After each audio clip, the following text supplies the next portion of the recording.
నమస్తే welcome to D news ముందుగా headlines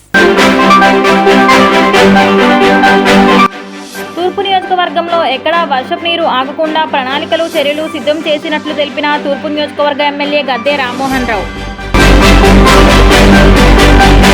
శాసన మండలిలో పీడీఎఫ్ ఎమ్మెల్సీ వాయిదా తీర్మానంలో ఉద్యోగులకు ఉపాధ్యాయులకు పెన్షనర్లకు 12వ వేతన సంఘం నియామకం జరపాలని కాంట్రాక్ట్ ఉద్యోగులను రెగ్యులర్ చేయాలని పాత పెన్షన్ విధానం అమలు చేయాలని ప్రభుత్వాన్ని కోరిన పీడీఎఫ్ సభ్యులు కెఎస్ లక్ష్మణరావు వెంకట్రావు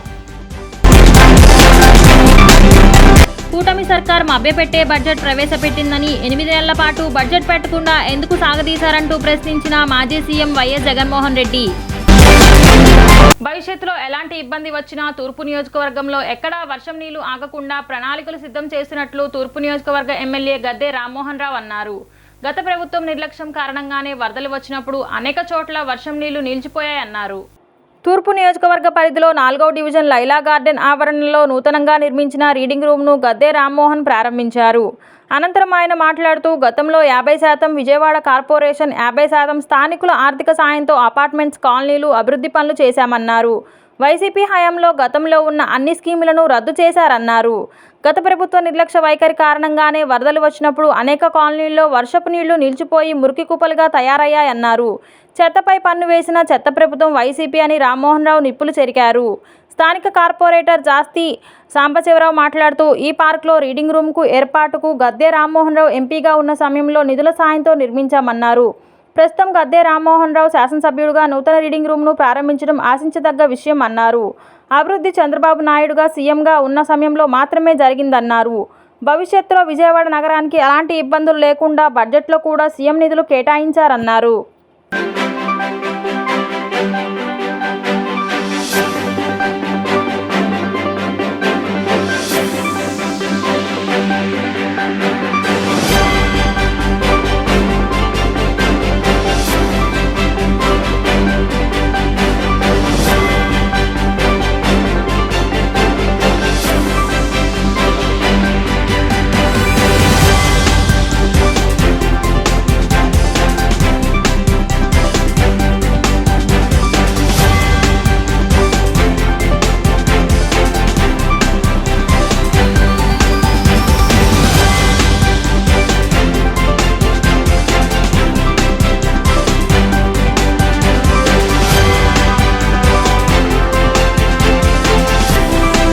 విజయవాడ నగరంలో చాలా కాలనీలు, ఇలాంటి కాలనీలు అనేకం వాళ్ళ కాలనీలు వాళ్ళే శుభ్రపరుచుకునే విధంగా, వాళ్ళ డ్రైన్లు ఇవన్నీ కూడా వాళ్ళే అజమాయిషీ చేసే విధంగా 50-50 కాంట్రిబ్యూషన్తో, అంటే 50% కార్పొరేషను 50% కాలనీ వాళ్ళు పెట్టుకుని ఎంతో చక్కగా కాలనీలు తీర్చిదిద్దుకున్నారు.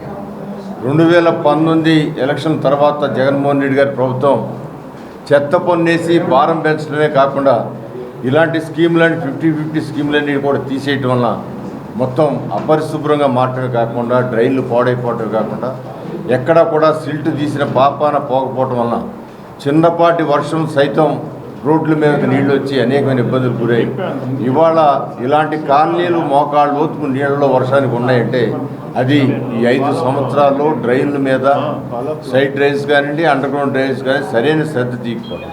ఈ 5 సంవత్సరాల్లో ఒక్కరోజు కూడా సిల్ట్ తీసిన పాపన పోదు. ఆ సిల్ట్ తీయకపోవటం వల్ల సిల్ట్ పేరుకుపోయి అన్ని చోట్ల కూడా మురుగుమయమైపోయింది. దానికి ఈరోజు నారా చంద్రబాబు నాయుడు గారు ఒక ప్రత్యేకమైన శ్రద్ధ తీసుకుని విజయవాడ నగరంలో ఎక్కడా ఇలాంటి ఇబ్బందులు మరలా రాకుండా ఇక్కడ సుమారు కొన్ని 100 కోట్లైనా సరే ఖర్చు పెట్టి వీటిని రిపేర్ చేయాలని చెప్పి నిర్ణయించుకోవడం, తక్షణమే 200 కోట్ల రూపాయలు ఈ డ్రైన్ల కోసం ఇవ్వటం జరిగింది.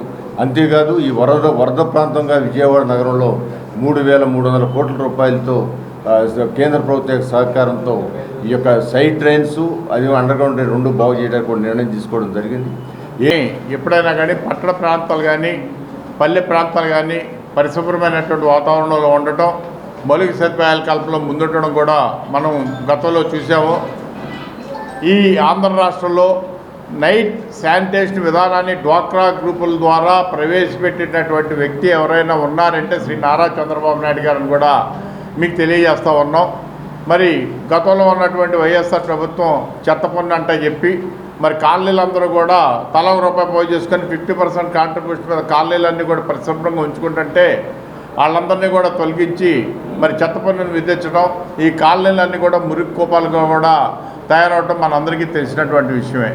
ఈ రోజున ఎన్డీఏ ప్రభుత్వం నిన్నగాక మొన్న ప్రవేశించినటువంటి బడ్జెట్లో పట్టణ ప్రాంతాలకి 11,490 కోట్ల రూపాయలతో మౌలిక వసతులు కల్పించాలని చెప్పి బడ్జెట్లో పెట్టడం కూడా జరిగింది. అది చాలా ముదావహమైన విషయం. అదేవిధంగా మన జరిగినటువంటి వరదల్లో కూడా ఇక్కడ జరిగినటువంటి నష్టాన్ని, తూర్పు నియోజకవర్గంలో ఉన్నటువంటి నష్టాన్ని కూడా మరి శాసనసభ్యులు గద్దె రామ్మోహన్ గారు, నారా చంద్రబాబు నాయుడు గారి దృష్టికి తీసుకెళ్లిన మీదట వారు పరిశీలించి 200 కోట్ల రూపాయలు కూడా డ్రైన్స్ కోసం ఇవ్వడం జరిగింది. ఆ డ్రైన్స్లో విజయవాడ తూర్పు నియోజకవర్గంలో పుల్లేటి డ్రైన్ కానివ్వండి, గుంటుతిప్ప డ్రైన్ కానివ్వండి, పంటకాలవ డ్రైన్ కానివ్వండి, Mahanadu drain, Gurunanak Nagar road drain, Srinivasanagar main drain, Bharatiyanath drain, అట్లాగే ఎలమంచిలి కాంప్లెక్స్ దగ్గర నుంచి ఎన్టీఆర్ కాలనీ వరకు ఉన్నటువంటి మెయిన్ రోడ్లో కూడా అన్నింటిలో కూడా ప్రధానమైనటువంటి డ్రైన్స్ అన్నీ కూడా నిర్మించి భవిష్యత్తులో ఏమాత్రం వర్షం వచ్చినా కూడా ఎటువంటి ఇబ్బందులు లేకుండా కూడా తలెత్తకుండా చేయాలని చెప్పి సంకల్పంతో ముందుకెళ్తా ఉన్నాం. శాసన మండలిలో ఈరోజు పీడీఎఫ్ ఎమ్మెల్సీల వాయిదా తీర్మానం ప్రతిపాదించారు. ఈ తీర్మానంలో ఉద్యోగులకు, ఉపాధ్యాయులకు, పెన్షనర్లకు 12వ వేతన సంఘం నియామకం జరపాలని, బకాయిలు చెల్లించాలని, కాంట్రాక్ట్ ఉద్యోగుల, అధ్యాపకుల రెగ్యులరైజేషన్ ప్రక్రియ కొనసాగించాలని డిమాండ్ చేశారు. 2003 ఉపాధ్యాయులకు పాత పెన్షన్ విధానం అమలు చేయాలని పీడీఎఫ్ సభ్యులు కెఎస్ లక్ష్మణరావు, వెంకటేశ్వరరావు బుధవారం ప్రభుత్వాన్ని కోరారు. ఈరోజు శాసన మండలిలో పీడీఎఫ్ తరఫున ప్రతిపాదించిన వాయిదా తీర్మానంలో ఈ రాష్ట్రంలో ఉద్యోగులు, ఉపాధ్యాయులు, పెన్షనర్లు సమస్యలు పరిష్కరించమని ప్రభుత్వాన్ని కోరడం జరిగింది. ముఖ్యంగా ఉద్యోగులు, ఉపాధ్యాయులు, పెన్షనర్ల కోసం 12వ వేతన సంఘాన్ని నియమించాలి. 2023 జూలై నాటికి అది జరగాలి. గత ప్రభుత్వం నియమించలేదు. ఈ ప్రభుత్వం అయినా 12వ వేతన సంఘాన్ని నియమించాలని చెప్పేసి మేము కోరడం జరిగింది. అలాగే ఉద్యోగులు, ఉపాధ్యాయులు, పెన్షనర్లకి 22,000 కోట్లు బకాయిలు, డిఏ ఏరియర్స్ కానీ, పిఆర్సీ ఏరియర్స్ కానీ, ఇవన్నీ 22,000 కోట్లు బకాయిలు ఉన్నాయి. వీటిలో కొంత భాగమైన కూటమి సర్కార్ మభ్యపెట్టే బడ్జెట్ ప్రవేశపెట్టిందని 8 నెలల పాటు బడ్జెట్ పెట్టకుండా ఎందుకు సాగదీశారంటూ వైఎస్ఆర్సీపీ అధ్యక్షుడు మాజీ సీఎం వైఎస్ జగన్మోహన్ రెడ్డి నిలదీశారు. బుధవారం ఆయన మీడియా సమావేశంలో మాట్లాడుతూ బడ్జెట్ పెడితే మోసాలు బయటపడతాయని బాబుకు తెలుసు, అందుకే ఇంతకాలం బడ్జెట్ పెట్టకుండా సాగదీశారు అని చెప్పారు. బడ్జెట్ పత్రాలే బాబు డ్రామా ఆర్టిస్ట్ అని తేల్చాయి. బడ్జెట్ చూస్తే బాబు ఆర్గనైజ్డ్ క్రైమ్ తెలుస్తుంది అంటూ దుయ్యబట్టారు. చంద్రబాబు ఒక అబద్ధాన్ని సృష్టిస్తాడు. ఆ అబద్ధాన్ని ఎల్లో మీడియాలో ప్రచారం చేయిస్తాడు. తర్వాత తన మనుషులతో పదే అబద్ధాలు చెప్పిస్తాడని జగన్ అన్నారు. అప్పుల విషయంలో ఏపీ శ్రీలంక అయిపోతుందని దుష్ప్రచారం చేశారు. ఇవే విషయాలను దత్తపుత్రుడితో మాట్లాడిస్తారని విమర్శించారు. ఇదంతా ఆర్గనైజ్డ్ క్రైమ్ కు నిలువెత్తు ఆధారమని వైఎస్ జగన్ చెప్పారు. ఎన్నికల ముందు రాష్ట్ర అప్పులు 14 లక్షల కోట్లు అని దుష్ప్రచారం చేశారు. అధికారంలోకి వచ్చాక కూడా చంద్రబాబు తప్పుడు ప్రచారం చేశారు. చివరకు గవర్నర్ తో కూడా అబద్ధాలు చెప్పించారు. మండిపడ్డారు. సూపర్ 6 హామీలను ఎగ్గొట్టేందుకు బాబు దుష్ప్రచారం చేశారని ఎద్దేవా చేశారు. 2018-19 నాటికి 3,13,000 కోట్ల అప్పు, మా ప్రభుత్వం దిగిపోయే నాటికి 14 లక్షల కోట్లు అప్పు చేశామని దుష్ప్రచారం చేశారని చెప్పారు. చంద్రబాబు హయాంలో 19% అప్పులు పెరిగితే మా హయాంలో 15% అప్పులు పెరిగాయి. ఎవరి పాలనలో రాష్ట్రం శ్రీలంక అయిపోతుందో చెప్పాలన్నారు. అప్పురత్న బిరుదు ఎవరికి ఇవ్వాలని ప్రశ్నించారు. ఇంతకాలం బడ్జెట్ పెట్టకుండా ఎందుకు సాగదీశారు అని అంటే కారణం, ఒక్కసారి బడ్జెట్ ప్రవేశపెడితే చంద్రబాబు నాయుడు గారి మోసాలు, అబద్ధాలు అన్నీ కూడా బయటకు వస్తాయని తనకు తెలుసు. కాబట్టి ఒకసారి బడ్జెట్ ప్రవేశపెడితే తన మోసాలు, తాను చెప్పిన అబద్ధాలు అన్నీ కూడా బయటకు వస్తాయి.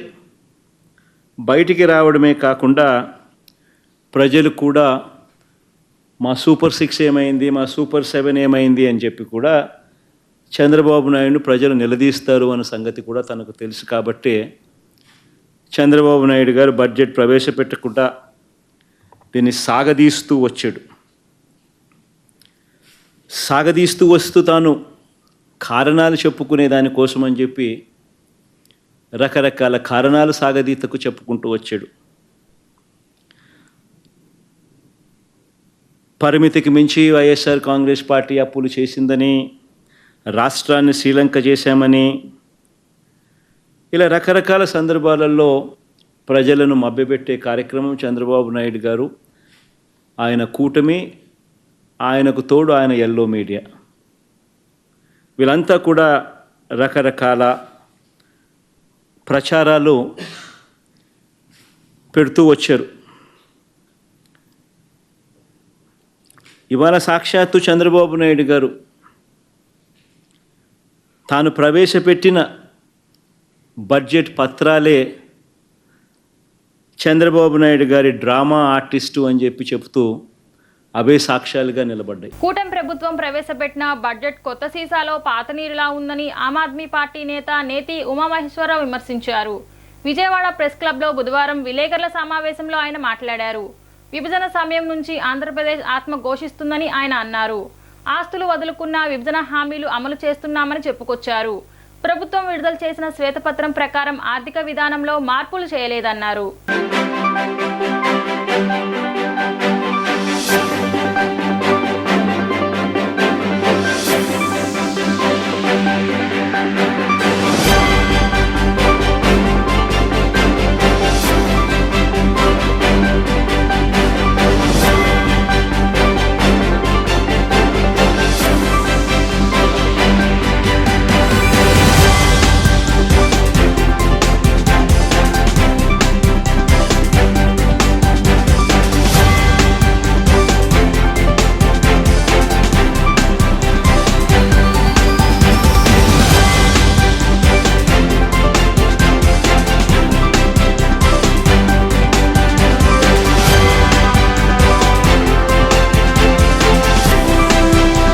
మిత్రులకు నమస్కారం. ఈరోజు ప్రెస్ మీట్ యొక్క ముఖ్య ఉద్దేశం వచ్చిన ఆంధ్రప్రదేశ్ బడ్జెట్ మీద, అలాగే ఈ ప్రభుత్వం మొదట్లో జూలైలో వీళ్ళు రిలీజ్ చేసిన శ్వేతపత్రం మీద.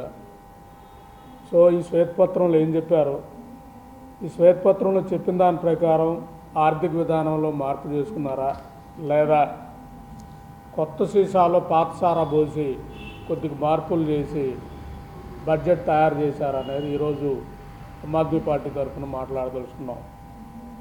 ఇక్కడ ఆంధ్రప్రదేశ్ అనేది మన ఆత్మ ఘోషిస్తానే ఉంది. విభజన సమయం నుంచి విభజనకు అన్యాయం జరిగింది. ఆ రోజు మనం ఆస్తులు వదిలేసుకున్నాం, అప్పులు నెత్తిన పెట్టుకున్నాం, ఆదాయం వదిలేసుకున్నాం.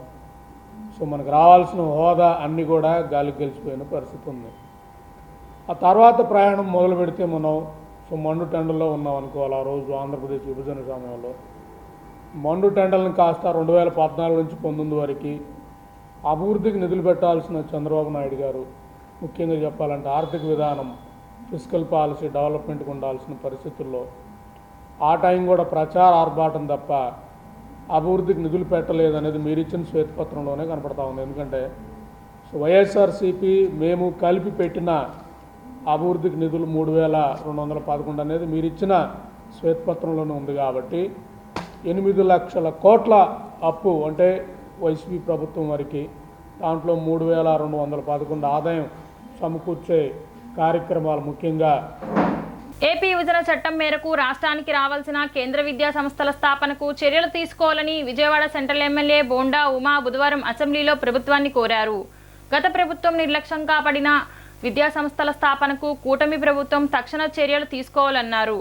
ఉమా ప్రశ్నకు మంత్రి లోకేష్ ఈ విషయంపై చర్యలు తీసుకుంటామని సంబంధిత అధికారులతో చర్చలు జరిపామన్నారు. ప్రభుత్వం ఎంత వేగవంతంగా ఎవ్రీ మంత్ అలాగే క్వార్టర్లీ హాఫర్లీ రివ్యూ చేసి దాన్ని త్వరితగతిన ఆ ఇన్స్టిట్యూషన్ స్టార్ట్ చేసేదానికి శ్రద్ధ చూపించడం వల్ల తాడేపల్లిగూడెం కానీ, తిరుపతి కానీ, ఐఐటి కానీ, ఐఐఎం కానీ, అలాగే ఐసర్ కానీ, అలాగే నీట్ కానీ, ఇవన్నీ కూడా ఐటీడీఎం కానీ ఇవన్నీ కూడా స్టార్ట్ చేసుకోవడం జరిగినాయి. తర్వాత వచ్చినటువంటి ప్రభుత్వంలో నిధులు వచ్చినా సరే అధ్యక్ష, సెంట్రల్ యూనివర్సిటీ కానీ, అలాగే ట్రైబల్ యూనివర్సిటీ కానీ, స్థల సేకరణలో, అలాగే దానికి కన్స్ట్రక్షన్ విషయంలో ఇప్పుడే రుచి చౌదరి గారు చెప్పినట్టు అనేక ఇబ్బందులు కర్నూలు యూనివర్సిటీలో కానీ ఇవన్నీ వచ్చినాయి అధ్యక్ష.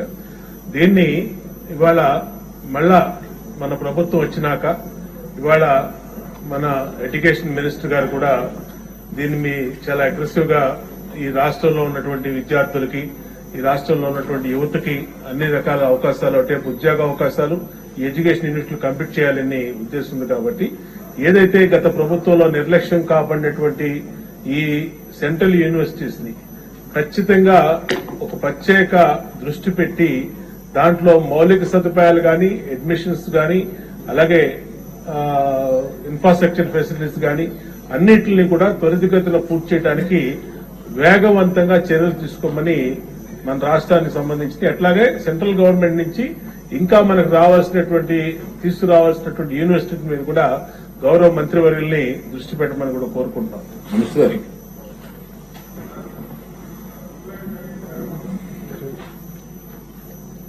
అధ్యక్ష, 2014 నుంచి 2019 మధ్యన చంద్రబాబు నాయుడు గారు చాలా స్పష్టంగా రాజధాని ఒకటే ఉంటుంది కానీ అభివృద్ధి వికేంద్రీకరణ జరుగుతుందని అన్నారు, చెప్తాం జరిగింది అధ్యక్ష. విజయవాడ సింగినగర్ ఫ్లైఓవర్ వద్ద ఓ ప్రైవేట్ ఫైనాన్షియల్ వేధింపులతో ఆటో యజమాని ఏకంగా ఆటోని తగలపెట్టాడు. బాధితుడు నాగులు తెలిపిన వివరాల మేరకు ఇటీవల వచ్చిన వరద ముంపునకు చాలా నష్టపోయామన్నారు.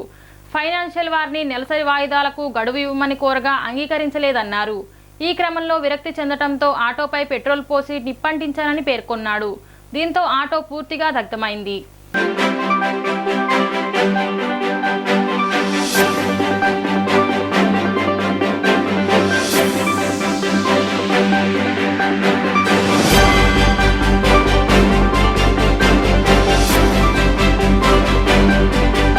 కొత్త ప్రభుత్వం ఏర్పడి 6 నెలలు గడిచినప్పటికీ ఎక్కడ సమస్యలు అక్కడే ఉన్నాయని, కేవలం శంకుస్థాపనలకే పరిమితమైతే సమస్యలు ఎవరు తీరుస్తారంటూ వైఎస్ఆర్ కాంగ్రెస్ పార్టీ ఎన్టీఆర్ జిల్లా అధ్యక్షుడు, తూర్పు నియోజకవర్గ ఇన్ఛార్జ్ దేవినేని అవినాష్ ప్రశ్నించారు. తమ ప్రభుత్వ హయాంలో స్మార్ట్ వ్యతిరేకించి ఇప్పుడు మళ్లీ వాటిని అమల్లోకి తెచ్చే ప్రయత్నం జరుగుతోందన్నారు. అపరిష్కృతంగా ఉన్న ఇళ్ల పట్టాల సమస్యతో పాటు అన్ని సమస్యలు పరిష్కరించాలని, లేని పక్షంలో ప్రజల తరపున నిరంతరం పోరాటం చేస్తామని హెచ్చరించారు. గుణదల్లోని వైఎస్ఆర్సీపీ కాంగ్రెస్ పార్టీ జిల్లా కార్యాలయంలో బుధవారం ఏర్పాటు చేసిన విలేకరుల సమావేశంలో అవినాష్ మాట్లాడుతూ, ఎన్నికల సమయంలో విజయవాడలోని కానీ తూర్పు నియోజకవర్గంలో కానీ కూటమి నేతలు ఇచ్చిన ఏ హామీ అమలు కాలేదన్నారు. వైసీపీ హయాంలో కార్పొరేషన్లో శాంక్షన్ అయిన పనుల వద్ద శంకుస్థాపన చేస్తూ కూటమి నేతలు కాలక్షేపం చేస్తున్నారని ఆరోపించారు. ఇది శంకుస్థాపనల ప్రభుత్వమే కానీ ప్రజలకు మంచి చేసే ప్రభుత్వం కాదన్నారు. వైసీపీ హయాంలో ప్రారంభించి చివరి దశలో ఉన్న పనులను వెంటనే పూర్తి చేయాలని డిమాండ్ చేశారు. లేని పక్షంలో పోరాటం చేయడానికి సిద్ధంగా ఉన్నామని హెచ్చరించారు. స్మార్ట్ మీటర్ల పేరుతో మరో డ్రామాకు తెరలేపారని, వైసీపీ ప్రభుత్వంపై జగన్ పై కూటమి నేతలు నిందలు వేశారని, దానికి ఇప్పుడు ఏం సమాధానం చెబుతారని ప్రశ్నించారు. సూపర్ 6 పథకాల పేరుతో ప్రచారం చేసుకుని అధికారంలోకి వచ్చారని, ఆ పథకాలు ఇప్పుడు ఎక్కడ ఉన్నాయో చెప్పాలన్నారు. మీకు చేతనైతే ఇచ్చిన హామీలు నెరవేర్చి నిజాయితీ నిరూపించుకోవాలని హితవు పలికారు. ఈరోజు నగరంలో కూటమి ప్రభుత్వం ఆధ్వర్యంలో, అంటే ఎన్నికలకు ముందు అనేక హామీలు, ముఖ్యంగా మా తూర్పు నియోజకవర్గానికి సంబంధించి స్థానిక శాసనసభ్యులు అనేక హామీలు, ఇళ్ల పట్టాల దగ్గర నుంచి కానివ్వండి, రోడ్ల దగ్గర నుంచి కానివ్వండి, డ్రైనేజ్ వ్యవస్థ దగ్గర నుంచి కానివ్వండి, అన్ని ప్రాంతాల్లో ఎన్నికల ముందు అనేక హామీలు, మమ్మల్ని గెలిపించండి, తప్పకుండా గతంలో కంటే ఎక్కువ అభివృద్ధి కార్యక్రమాలు చేస్తామని చెప్పిన కూటమి ప్రభుత్వం సంబంధించిన శాసనసభ్యుడు గద్దె రామ్మోహన్ ఈరోజు ఏదైతే కౌన్సిల్లో మా కార్పొరేటర్లు కానివ్వండి, గతంలో మా ప్రభుత్వంలో ఏదైతే మేము శాంక్షన్ చేసిన పనులు కానివ్వండి, వాటికి శంకుస్థాపన చేస్తూ కాలయాపన చేస్తున్నారు. కానీ ఎందుకంటే ఈ 6 నెలలు గారు మేము ఎవరు కానీ మాట్లాడలా. సరే 6 నెలలు టైం ఇద్దాం ప్రభుత్వానికి, వాళ్ళు ఏదో హామీలు ఇచ్చారు కదా, హామీలు నెరవేరుస్తారేమో అని చెప్పని ఒక ఉద్దేశంతో ఈ 6 నెలలు గారు నియోజకవర్గానికి సంబంధించి నేను కానివ్వండి, మా కార్పొరేటర్స్ కానివ్వండి, మా సీనియర్ నాయకులు కానివ్వండి, ఎవరు గారు మాట్లాడలా. దాదాపుగా 6 నెలలు పైన గడుస్తుంది. ఏ ఒక్క కార్యక్రమం అయినా, ఏ ఒక్క అభివృద్ధి కార్యక్రమం అయినా ఈ 6 నెలల కాలంలో మీరు శాంక్షన్ చేశారా అని చెప్పని ఈరోజు గద్దె రామ్మోహన్ని, అదేవిధంగా తెలుగుదేశం పార్టీని కూటమి ప్రభుత్వం జరుగుతుంది. ఈరోజు ఈ ఒక 6 నెలల్లో నిన్న మా 2వ డివిజన్లో 32 లక్షలతో చేశారు. మొన్న 3వ డివిజన్లో దాదాపుగా 1 కోటి రూపాయలతో శంకుస్థాపన చేశారు. 6వ డివిజన్లో 10 లక్షలు, అదేవిధంగా 20వ డివిజన్లో 40 లక్షలు. మీరు శంకుస్థాపన చేసిన పనులు జగన్మోహన్ రెడ్డి గారు ఒక ప్రభుత్వంలో మా కార్పొరేటర్లు చేపించి అవునా కాదా అని చెప్పి ఈరోజు ఎమ్మెల్యేని సూటిగా ప్రశ్నిస్తున్నారు. మాజీ మంత్రి వెల్లంపల్లి శ్రీనివాస్పై విమర్శలు చేసేవారు ఎవరైనా సరే రాజీనామా చేసి మాట్లాడాలని వైసీపీ కార్పొరేటర్లు సవాల్ చేశారు.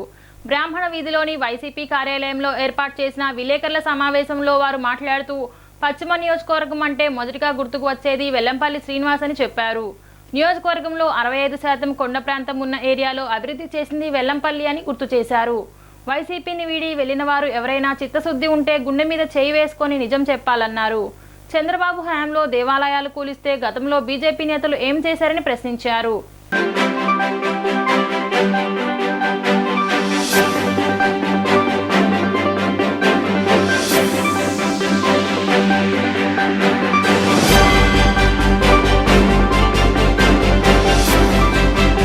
మరి కూటమి నాయకులు అని చెప్పి కొంతమంది వెల్లంపల్లి గారి మీద వైఎస్ఆర్ కాంగ్రెస్ పార్టీ మీద వ్యతిరేకంగా ప్రెస్ మీట్ పెట్టడం జరిగింది.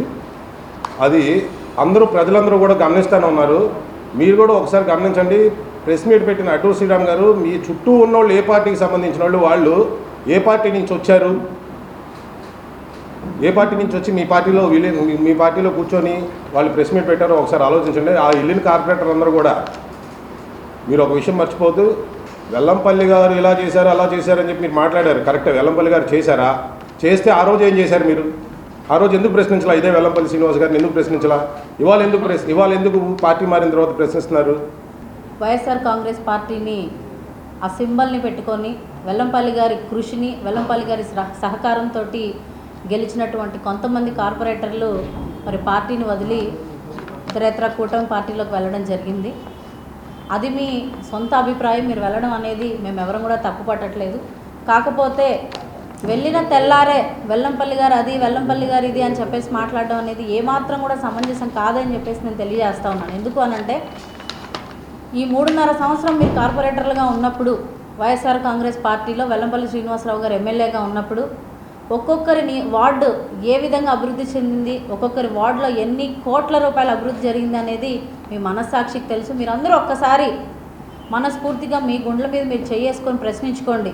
నిజంగా వెల్లంపల్లి గారు ఏ అభివృద్ధి చేయలేదా, వెల్లంపల్లి గారు మనకి ఏ విధంగా కూడా ఆయన తోడు లేరా అని చెప్పేసి ఒక్కసారి మిమ్మల్ని మీరు ప్రశ్నించుకొని ఆ తర్వాత ఇలాంటి ప్రెస్ మీట్లో కూర్చుని ఉంటే బాగుండేది. బహుశా ఇప్పుడు మీకున్నటువంటి ఎమ్మెల్యే గారో లేకపోతే ఆ పార్టీలో ఉన్నటువంటి నాయకులు అడ్డూరు శ్రీరామ్ గారు వీళ్ళందరూ కూర్చోబెట్టి మీతో ప్రెస్ మీట్లో మాట్లాడించుండొచ్చు, కానీ మీరు మాట్లాడింది మాత్రం ఏ విధంగా కూడా కరెక్ట్ కాదు అని చెప్పేసి నేను ఈరోజు తెలియజేస్తా ఉన్నాను. కొత్తగా కూటమి ప్రభుత్వంలో జాయిన్ అయినటువంటి మా సోదరులు, మా పార్టీలో కార్పొరేటర్గా ఉన్నటువంటి వ్యక్తులు ఎంతో కాలంగా మాతో పాటు స్నేహం చేస్తూ ఈరోజు ఉన్నటువంటి అటు వెళ్ళి అనేక రకాలైనటువంటి అనుచితమైన వ్యాఖ్యలు వ్యంగ్యంగా మాట్లాడుతూ మా ఎమ్మెల్యే గారిని, మా మాజీ మినిస్టర్ గారిని తోలనాడారు. మేము చాలా బాధపడుతున్నాం.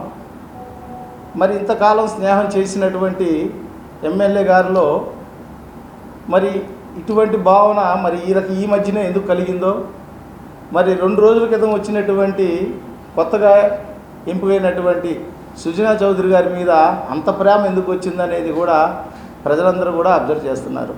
వాళ్ళు వ్యక్తిగతమైనటువంటి ఆలోచనలతో చేసినటువంటి పనే తప్ప ఇది ప్రజాస్వామ్యంలో ఎన్నో పనులు చేసినటువంటి నాయకుడిని పట్టుకొని ఏ పని చేయలేదు, అంతా కూడా ఏదో స్కాములు చేసినట్టుగా మాట్లాడుతూ మరి వాళ్ళ డివిజన్లో అనేక అభివృద్ధులు కార్యక్రమాలు ఈ రోజుకు కూడా చేసుకుంటూనే ఈ రోజుకి కూడా వాళ్ళ డివిజన్లో ఏ కార్యక్రమం జరుగుతుంది అన్నా కానీ అది వెల్లంపల్లి గారి పుణ్యమా అంటూనే అధికారులందరినీ కేకేసి ఈరోజు అధికారంలో వచ్చిన కూటమి ప్రభుత్వంలో చేరి మా మాజీ ఎమ్మెల్యే అయినటువంటి వెల్లంపల్లి శ్రీనివాసరావుని విమర్శించడం చూసాము. ఆ రోజు వారు వెంటుండి వాళ్ళకి సీట్లు ఇచ్చి గెలిపించిన వ్యక్తి వెల్లంపల్లి శ్రీనివాసరావు గారు.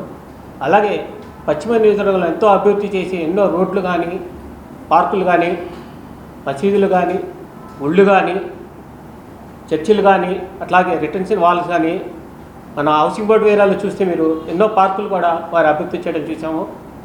చూస్తే మన రాష్ట్రంలోనే పశ్చిమ నియోజకవర్గాన్ని అత్యధిక నిధులు తీసుకొచ్చి అభివృద్ధి చేసిన వ్యక్తి శ్రీ వెల్లంపల్లి శ్రీనివాసరావు గారు. అటువంటి వ్యక్తిని ఈరోజు మనం విమర్శించడం చాలా బాధాకరము. మీరు గతంలో చూస్తే మాకు రోడ్డు కావాలి, ఆ రోడ్డు కావాలి, రిటర్న్ కావాలని చెప్పి ఆ రోజు పని చేయించుకున్నారు. అప్పుడు మీకు తెలియదా మరి వెల్లంపల్లి శ్రీనివాసరావు అవినీతి చేస్తున్నారని చెప్పి? వారి అవినీతి చేసి ఉంటే ఇంత అభివృద్ధి జరిగేదా? నిన్న కొంతమంది మా వైసీపీ కార్పొరేటర్లు పార్టీలో చేరి కూటమి ప్రభుత్వంలో చేరి కొంత అవాకులు చవాకులు లేపటం, అలాగే మన బీజేపీ నాయకులు సిటీ నాయకులు శ్రీ అడ్డూరి శ్రీరామ్ గారు ఆయన నోటికి వచ్చినట్టు వేస్ట్ అని ఏదో రకరకాల మాటలు అనేది చాలా బాధాకరం. వాటిని మేము పూర్తిగా వ్యతిరేకిస్తున్నాం. ఇప్పుడు మీరు 3 సార్లు ఏ అభ్యర్థి మీద అయితే పోటీ చేసి ఓడిపోయారో అదే అభ్యర్థిని పక్కన కూర్చోబెట్టుకొని మీరు అభివృద్ధి గురించి మాట్లాడుతున్నారు. ఇది సరికాదు. దీన్ని మీరు పూర్తిగా ఆలోచించుకోండి. ఒక మనిషిని వ్యక్తిగతంగా దూషించేటప్పుడు అది తిరిగి మనకే వస్తుంది అనేది మీరు పూర్తిగా అవగాహనతో మాట్లాడాలి. మీరు ఒక బాధ్యత గల పదవిలో ఉండి దయచేసి ఇలాంటి అవాకులు చవాకులు లేపమాకండి. అలాగే అభివృద్ధి అని అంటే వెల్లంపల్లి అని మేమందరం కూడా స్పష్టంగా చెప్తాం. ప్రజలు కూడా చెప్తారు ఈ మాట. అది మీరు ఖచ్చితంగా దృష్టిలో పెట్టుకోండి. ఎందుకంటే ఇప్పటి నుంచి కాదు, ఈ 5 ఏళ్ళు కాదు, ఆ 5 ఏళ్ళు కూడా వెల్లంపల్లి అనే వ్యక్తి ప్రతి గుమ్మానికి పెద్ద కొడుకులాగా నిలిచాడు. ప్రతి ఇంటికి కూడా ఆయన చేసింది ఎంతో కొంత ప్రతి ఒక్క వ్యక్తిలో ప్రతి ఒక్క ఇంటికి కూడా ఆయన ఎంతో అంత సహకారాన్ని అందించారు. అలాగే ఆయన వెల్లంపల్లి ఫౌండేషన్ ద్వారా సొంత నిధులతో చేసినవి ఎన్నో ఉన్నాయి. ఇప్పుడు గత ప్రభుత్వం ఇవాళ ఎన్డీఏ కూటమి అంటుంది. గతంలో 32 గుళ్ళు కూలగొట్టినప్పుడు ఏమయ్యారు వీళ్ళంతా? మరి ఆనాడు తెలుగుదేశం ప్రభుత్వాన్ని ప్రశ్నించలేకపోయారు. వాళ్ళు వీళ్ళు ఏ లెక్కన మాట్లాడుతున్నారు, వీళ్ళు నియోజకవర్గానికి ఏమీ చేయలేదు, వాళ్ళు వీళ్ళు ఏం చేయలేదు అని చెప్పి మీరేం చేశారు అది చెప్పండి. ఈ 5 నెలల్లో మీరు చేయగలిగింది ఏంటి? ప్రతి ఏటా ఎంతో వైభవంగా విజయవాడ నాగవంశం పెద్దలు యువత ఆధ్వర్యంలో నిర్వహించే కార్తీక వన సమారాధన మహోత్సవాన్ని ఈ ఏడాది కూడా కొత్తూరు తాడేపల్లి పిన్నంరాజు త్రిమూర్తులు రాజుగారి తోటలో ఈ నెల 24 నిర్వహించినట్లు నాగవంశం సాధికారిక సమితి రాష్ట్ర అధ్యక్షులు ఎరుబోతు రమణారావు తెలిపారు. కార్యక్రమంలో మహిళలకు, పిల్లలకు ఆట పోటీలతో పాటు కుల సంఘంలోని ప్రముఖులకు, పెద్దలకు సన్మాన కార్యక్రమాలు, నిరుపేదలకు ఆర్థిక సాయం వంటి సేవా కార్యక్రమాలు చేయనున్నట్లు వెల్లడించారు. రాజరాజేశ్వరిపేటలోని తల కార్యాలయంలో ఏర్పాటు చేసిన విలేకరుల సమావేశంలో ఎరుబోతు రామనారావు మాట్లాడారు. వన సమారాధన వివరాలను వెల్లడించారు. ఈ కార్యక్రమంలో పార్టీలకు అతీతంగా కృష్ణా, ఎన్టీఆర్ జిల్లా వ్యాప్తంగా ఉన్న నాగవంశం కులస్తులందరూ పాల్గొనాలని పిలుపునిచ్చారు. కూటమి ప్రభుత్వం తమ వర్గ సమస్యలను కూడా పరిష్కరించే దిశగా కృషి చేయాలని కోరారు. అనంతరం కార్యక్రమానికి సంబంధించిన బ్రోచర్ను ఆవిష్కరించారు.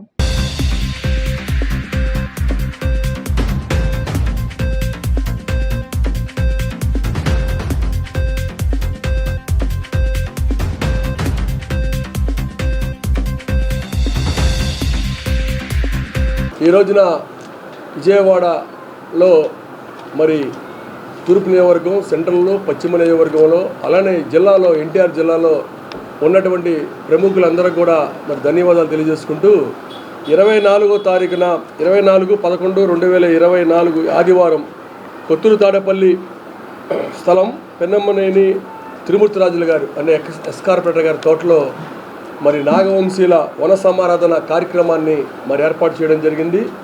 దీనికి మరి జిల్లాలో ఉన్నటువంటి వాళ్ళే కానీ అలాగే రాష్ట్రంలో ఉన్నటువంటి ప్రముఖులందరూ కూడా ఈ కార్యక్రమానికి విచ్చేసి జయప్రదం చేయాల్సిందిగా మరి ఈరోజు కోరుతా ఉన్నాం. మరి మొన్న సంవత్సరం కూడా మరి చేసాం. మరి దానికంటే ఇంకా ఘనంగా చేయాలని చెప్పేసి మరి ఉన్నటువంటి పెద్దలు, కుల పెద్దలు కానీ, తెలుగు యువత, మరి మహిళలు అందరూ కూడా ఉత్సాహపడతా ఉన్నారు. ఇది ప్రతి సంవత్సరం చేస్తాం.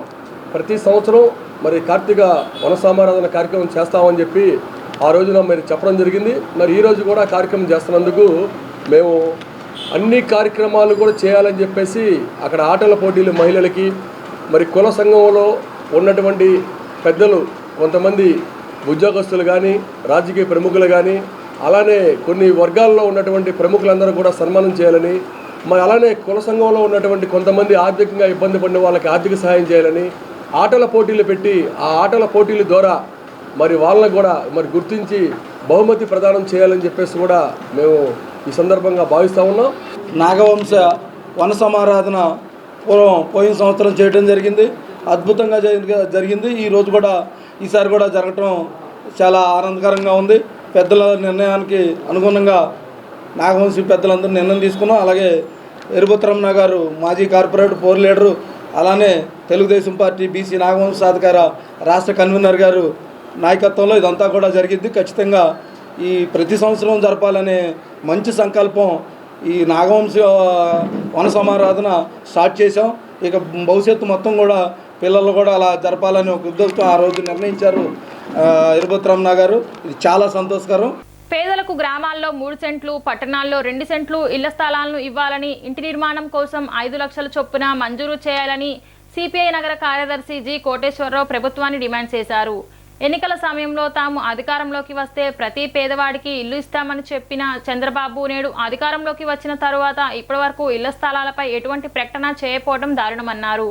ప్రజలకు ఇళ్ల స్థలాలను తక్షణమే కేటాయించాలని కోరుతూ ఈ నెల 18న వ్యక్తిగత జల సమర్పణ, 26న కలెక్టర్ కార్యాలయాల వద్ద దరఖాస్తులతో కలిసి ప్రభుత్వం ఇచ్చిన హామీలను అమలు చేయాలని ఆందోళన చేయనట్లు తెలిపారు. ఈ కార్యక్రమంలో కలిసికట్టుగా ముందుకు రావాలని పిలుపునిచ్చారు.